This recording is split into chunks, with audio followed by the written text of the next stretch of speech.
Hello बच्चा लोग, आज हम लोग 2D जितना भी चतुर्भुज है सबका फॉर्मूला देखेंगे। नॉर्मल अगर चतुर्भुज बोले तो हम लोग इसका देखिए ऐसा डायग्राम बनाते हैं। ये देखिए विकर्ण पे एक ठो ऊंचाई ये हो जाएगा, दूसरा ऊंचाई ये हो जाएगा। ठीक है, ये जो बी से डी तक है ये विकर्ण है। ठीक है, ए बी सी डी को हम लोग क्वाड्रिलेटरल मान लिए, चतुर्भुज मान लिए। उसका क्षेत्रफल जो एरिया है वो निकालने का फॉर्मूला होता है हाफ इंटू विकर्णों जो विकर्ण है ना उसकी लंबाई बी डी की लंबाई और विकर्ण पे डाले गए लंबों का योग। मतलब मान लो ये 5 है और ये 5 है तो 5 5 मिलके यहाँ 10 लिखेंगे। ठीक है, या अब देखिए ये दो त्रिभुज में बांट देता है। ये विकर्ण इस चतुर्भुज को दो त्रिभुज में बांट रहा है, ए बी डी में और फिर बी डी सी में। दो त्रिभुज में बांट रहा है और दोनों पे लंब है। तो हम लोग half into base into height भी तो लगा सकते हैं समकोण त्रिभुज के हिसाब से। Half into base into height, तो ये बेस बी डी हमेशा दोनों में बेस कॉमन रहता है, इसी से ये फॉर्मूला बना है।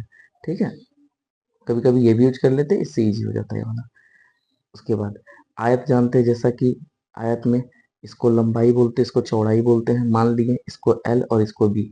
ठीक है, और परिसीमा, ये बाहर से कोई भी काम है ना तो उसको परिसीमा बोलते हैं। तो परिसीमा या परिमाप, आयत की परिसीमा या परिमाप होता है 2 गुना एल प्लस बी, मतलब लंबाई प्लस चौड़ाई। इकाई में कुछ भी हो सकता है, मीटर सेंटीमीटर कुछ भी। फिर आयत का क्षेत्रफल लंबाई गुना चौड़ाई, वर्ग इकाई। ठीक है, और आयत के विकर्ण की लंबाई हो जाएगी लंबाई का स्क्वायर प्लस चौड़ाई का स्क्वायर। ठीक, दूसरा तीसरा हम लोग का है स्क्वायर, वर्ग। ठीक है, वर्ग की सभी भुजा बराबर होती है, इसलिए इसकी हम लोग भुजा, प्रत्येक भुजा की लंबाई को ए मान लेते हैं। ठीक है, तो परिसीमा 4a हो जाएगा, क्षेत्रफल ए का स्क्वायर हो जाएगा और विकर्ण की लंबाई √2 इंटू ए हो जाएगा। ठीक है, जबकि अगर मान लो कभी किसी केस में विकर्ण दिया यार, आपको क्षेत्रफल निकालना है तो विकर्ण का स्क्वायर करिएगा बटा में 2 करिएगा, वर्ग इकाई में कुछ भी हो सकता है, सॉल्व करिएगा, ये हो जाएगा आपका। ये हो गया वर्ग का फॉर्मूला। ठीक है, उसके बाद आता है समांतर चतुर्भुज, जिसको हम लोग पैरेललोग्राम बोलते हैं। देखिए इसमें ये लंबाई होता है, ये चौड़ाई, लंबाई को एल लंबाई ये हो गया बी और चौड़ाई को एल मान लिया। ये जो H1 है ये बड़ी भुजा पे डाला गया लंब है। ठीक है, ये H, और ये जो यहाँ से H2 डाल रही है छोटी भुजा जो है ये बी ए बी, उस पे डाला गया लंब है। मान लेते हैं समांतर भुजाओं की, जो ये समांतर भुजा है, ये दोनों भुजा एक दूसरे के समांतर होती है। जैसे ए बी बी सी का हो गया और sorry a d b c का हो गया और ए बी सी डी का हो गया। ठीक है, दोनों बराबर होगा, इसलिए आमने सामने तो ए बी और बी मान लिए। देखिए तो पहला कंडीशन बनता है कि ए बी सी डी के बराबर होगा, जो ए बी का लंबाई होगा वही सी डी का होगा। ठीक है, फिर जो बी सी का होगा वही ए डी का होगा, तो वही लिखे पहला। दूसरा, प्रत्येक विकर्ण, प्रत्येक विकर्ण, विकर्ण कौन सा, एक ठो ए से लेकर सी तक, एक ठो बी से लेकर डी तक, दोनों समांतर चतुर्भुज में बांटता है। देखो इसको एक चित्र त्रिभुज में बांट दिया और इसको भी एक त्रिभुज में बांट दिया। ठीक है, और ये त्रिभुज कहता है स्वर्गसम होगा। ठीक है, स्वर्गसम जानते हैं आप लोग, प्रॉपर्टी 8 में पढ़े होंगे। देखिए तो अब इस डायग्राम के अनुसार, डायग्राम कहाँ गया, देखिए इस डायग्राम के अनुसार कभी कभी हम लोग को ए सी और बी डी जो विकर्ण है सिर्फ वही दे देता है, तो उससे भी रिलेशन लगा सकते हैं कि ए सी का स्क्वायर प्लस बी डी का स्क्वायर बराबर 2 गुना जो लंबाई चौड़ाई आप समांतर भुजा, जैसे इसको ए माने हैं इसको बी, तो यहाँ पे ए सी का स्क्वायर प्लस बी सी का स्क्वायर, मतलब पहला विकर्ण का स्क्वायर प्लस दूसरा विकर्ण का स्क्वायर करने पर 2 गुना होगा किसका, ए का स्क्वायर प्लस बी का स्क्वायर का, मतलब जो सामने वाले भुजा का है।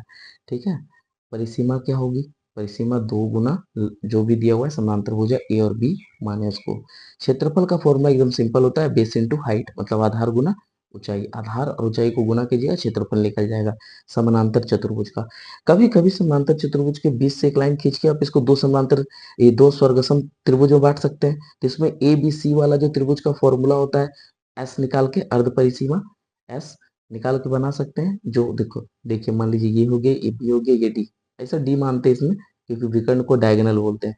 और आप लोग त्रिभुज में सी पढ़े होंगे, ए बी सी करके, तो अर्ध परिसीमा निकाल के ये फॉर्मूला निकाल लेंगे, तो ये इस ट्रायंगल का निकल जाएगा, 2 से गुना कर देंगे तो पूरा चतुर्भुज का निकल जाएगा। ठीक है, फिर अगला आता है समचतुर्भुज, जिसको हम लोग रोम्बस बोलते हैं। ठीक है, रोम्बस क्या होता है, रोम्बस भी एक वर्गाकार चित्र ही होता है, इसमें इसकी भी सभी भुजा बराबर होती है, पर इसके दोनों विकर्ण एक दूसरे को 90 डिग्री के कोण पे काटते हैं। ठीक है, तो इसके अनुसार सभी भुजा इसकी बराबर होगी, सबको मान लिए ए के बराबर। तो विकर्ण की अगर कभी भुजा की लंबाई अगर दोनों विकर्ण दे दिया, मान लीजिए D1 और D2, और भुजा की लंबाई बोल रहा है, तो आप ये फॉर्मूला से निकाल सकते हो, हाफ इंटू रूट अंडर पहली विकर्ण का स्क्वायर प्लस दूसरी विकर्ण का स्क्वायर। और ये भी एक फॉर्मूला है, ठीक है, कि भुजा का स्क्वायर इसमें संबंध को दिखाता है। परिमाप बराबर 4a, और क्षेत्रफल का फॉर्मूला होता है हाफ इंटू पहली विकर्ण गुना दूसरी विकर्ण, ठीक है। वर्ग इकाई कुछ भी दे सकता है आपको, ठीक है। ये हो गया आपका रोम्बस का फॉर्मूला, देख लीजिए एक बार। फिर आता है समचतुर्भुज ट्रेपीजियम। ट्रेपीजियम का एकदम सिंपल सा है, ये ट्रेपीजियम का डायग्राम है, ये दोनों इसकी ऊंचाई है। ये देखिए इसमें त्रिभुज में बांट देते हैं, एक त्रिभुज इधर एक त्रिभुज, दोनों समकोण त्रिभुज है, और बीच में एक आयत बना देता है। अगर कभी कभी इसको बनाना होता है ना, तो त्रिभुज का निकाल के अलग से और आयत का अलग से निकाल के सबको जोड़ देते हैं, तो ट्रापीजियम जो है ना हम लोग का, ये जो ट्रापीजियम बना है, इसका क्या निकल जाता है, एरिया निकल जाता है। सिंपल सा फॉर्मूला बोलिएगा समचतुर्भुज मतलब ट्रेपीजियम का क्षेत्रफल का फॉर्मूला, तो हाफ गुना समानांतर भुजाओं का योग, जो इसका समानांतर भुजा है इसका योग, ठीक है, समानांतर भुजा का योग, और गुना ऊंचाई, जो ये हाइट h माने चाहिए चाहिए, इस गुना कर देंगे तो आंसर आ जाएगा। या कभी बी ई निकालना हम लोग को, ये जो कभी कभी ये निकालना पड़ता है, ये आप लोग पाइथागोरस में पढ़े होंगे। ये जैसे मान लीजिए कि ये लंब हो गया, अगर डायग्राम को ये करिएगा, तो ये मान लीजिए आधार है, तो क्या होगा, कर्ण का स्क्वायर माइनस लंब का स्क्वायर, कर्ण ए बी हो गया और लंब ए से लेकर ई तक हो गया, दोनों को माइनस करिएगा तो समचतुर्भुज का बी निकल जाएगा। थैंक यू, वीडियो को देख लीजिएगा, समझ के नोट डाउन कर लीजिएगा।